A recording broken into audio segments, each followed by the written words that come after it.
জয় ঠাকুর। শ্রী শ্রী রামকৃষ্ণ পুঁথি দ্বিতীয় খণ্ডের অন্তর্গত বিবাহ এই অধ্যায় থেকে আমাদের পাঠ চলছে। গত দিনের পাঠে আমরা দেখেছি দক্ষিণেশ্বরে থাকাকালীন ঠাকুরের মায়ের প্রতি অতি অনুরাগে আরতি ইত্যাদি দেখে সকলে তাকে উন্মাদ হয়ে গেছে বলে রটিয়ে দিয়েছিলেন। সেই খবর কামারপুকুরে পৌঁছানোর পর তার মা অস্থির হয়ে পড়েছিলেন। তখন মেজ ছেলে রামেশ্বর ঠাকুরকে দক্ষিণেশ্বর থেকে কামারপুকুরে নিয়ে যান, কেননা সকলেই রটিয়ে দিয়েছিলেন যে তার বায়ু রোগ হয়ে গেছে বা উন্মাদ হয়ে গেছে। কামারপুকুরে যাওয়ার পর থেকে ঠাকুর একটু অন্যরকম ছিলেন, তার মাও শান্ত হয়েছেন। ঠাকুর কখনো শান্ত থাকতেন, তার ভেতরে শান্ত থাকতো এবং তখন তিনি হাসি খুশি থাকতেন, কিন্তু যখন ভেতরে ঝড় বইতো তখন তিনি কারোর সাথে কথা বলতেন না, কোনো কথার উত্তর দিতেন না এবং লজ্জা ঘৃণা ভয় ইত্যাদি কিচ্ছু থাকতো না। কখনো কখনো দেহে বস্ত্রও রাখতেন না। এই দেখে সবাই বলে দিলেন যে এ আর কিছুই নয়, উপদেবতার ভর করেছে, অর্থাৎ তাকে ভূতে পেয়েছে, তাই ভূত ছাড়ানোর ব্যবস্থা হোক। এই অবধি আমরা গতকাল পাঠ করেছিলাম।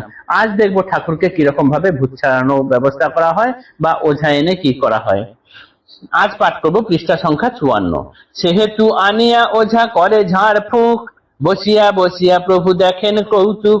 ওঝার টোটকা ব্যর্থে সবে মুহ্যমান, চণ্ড নামাইতে লোকে করিল বিধান। আসিয়া চণ্ডর ওঝা নির্ধারিত দিনে, দেখিবারে উপনীত গ্রাম্য লোকজনে।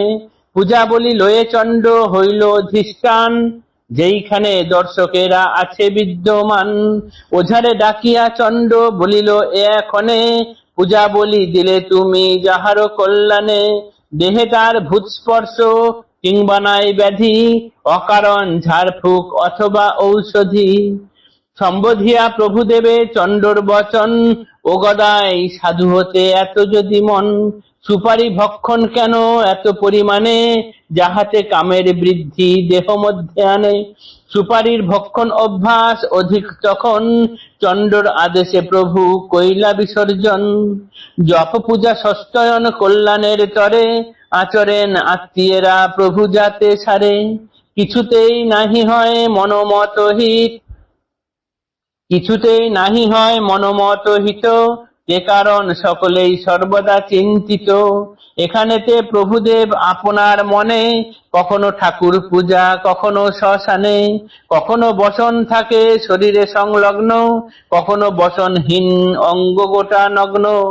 একত্রে আত্মীয় বর্গে যুক্তি স্থির করে, পারিলে বিবাহ দিতে হিত হতে পারে। বিবাহে বায়ুর কোপ নষ্ট হয় প্রায়, সংসারে পরিবে মন মোহ মমতায়।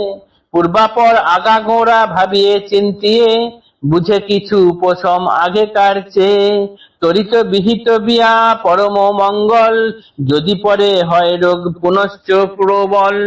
তাই ভাই রামেশ্বর সাধিতে কল্যাণ, এখানে সেখানে করে পাত্রীর সন্ধান। প্রথমে গ্রাম্য লোকজনেরা কানাকানি করলেন যে একে উপদেবতা পেয়েছে, অর্থাৎ এর উপরে ভূতের দৃষ্টি হয়েছে, ভূতে পেয়েছে, ওকে নাও ঝাড়ফুঁক করো, ওঝা আনাও। ওঝা এলেন, তিনি তার যত বিদ্যা ছিল সেই বিদ্যা দিয়ে ঝাড়ফুঁক করলেন। প্রভু এক কোণে বসে মিটমিট করে দেখছেন তার কৌতুক। প্রভু ওই ওঝার সমস্ত ক্রিয়াকর্ম ব্যর্থ হলো, প্রভুর কোনো কিছুই কাজে লাগলো না সেগুলিতে। তখন ওঝা ফেল, ওঝা চলে গেলেন। সকলে এবার বললেন এটা ওঝা নয়, ঠাকুরকে চণ্ডালে পেয়েছে, এই চণ্ডাল নামাতে হবে। চণ্ড নামাইতে লোকে করিল বিধান, ওঝার টোটকা ব্যর্থে সবে মুহ্যমান। এবার চণ্ডাল নামানোর জন্য সবাই বিধান দিল যে যে চণ্ডাল নামাতে পারে সেই রকম লোককে আনা হোক। এইবার সেই লোক চণ্ডাল নামানোর জন্য নানান পূজার দ্রব্য বস্ত্র ইত্যাদি নিয়ে এলেন। গ্রামের লোকজন ভিড় করলেন যে কি করে চণ্ডাল নামানো হয় দেখবো। সেই ভিড়ের মধ্যে চণ্ডাল এসে পূজা ইত্যাদি করলেন ঠাকুরকে সামনে বসিয়ে রেখে।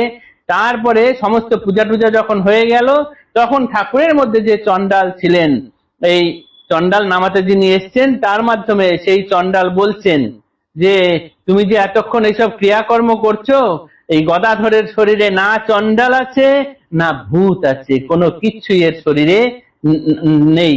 তোমাদের এত সব কাজ ঝাড়ফুঁক পূজা ইত্যাদি সব ফালতু গেল। তারপর তিনি ওই চণ্ডাল ঠাকুর অর্থাৎ গদাইয়ের উদ্দেশ্যে বলছেন, ওহে গদাই, যদি তোমার সাধু হওয়ারই এত যদি মন থাকে তাহলে তুমি এত পরিমাণ সুপারি খাচ্ছ কেন? সুপারি তো শরীরে কাম বৃদ্ধি করে। তুমি যদি সাধুই হবে, কাম বৃদ্ধিটা আগে তো রোধ করতে হবে। তার কথা শোনার পর ঠাকুর ওই সুপারি সেই সময় খুব বেশি খাওয়ার অভ্যাস করে নিয়েছিলেন, সুপারি খাওয়া ত্যাগ করলেন। এরপরে দেখা গেল আস্তে আস্তে একটুখানি ঠিক আছেন। তারপরে ঠাকুরের তখনও পুরোপুরি ঠিক হয়নি দেখে আত্মীয়রা তবুও মনামরা, কখনো এখানে পূজা দেন, কখনো ওখানে জপ যজ্ঞ করেন, এইসব করতে থাকলেন।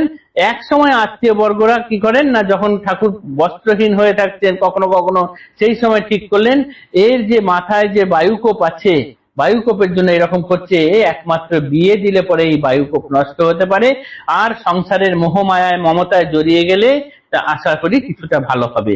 তাই পুনরায় আবার এই রোগের প্রকোপ বৃদ্ধি পাওয়ার থেকে আগে বরং একটা বিয়ে দেওয়া হোক।